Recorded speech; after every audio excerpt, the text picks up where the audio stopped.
Landing your first remote job is exciting but can be challenging if you don't have experience working remotely. Here are some tips to help secure that initial remote role. Use established sites like FlexJobs and remote.co to find legitimate openings to apply for.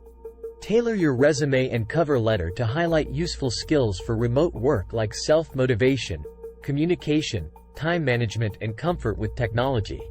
In interviews, ask thoughtful questions about the company's remote structure, culture, and tools to show your interest. Emphasize past experiences that relate to working independently like freelancing, remote internships, or managing remote teams. Show you can be productive and collaborate effectively despite physical distance. Consider starting as a contractor to get your foot in the door if needed.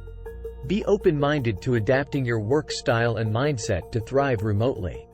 With the right preparation and determination, you can land an amazing first remote job and launch your virtual career. The key is persistence and showing remote capability.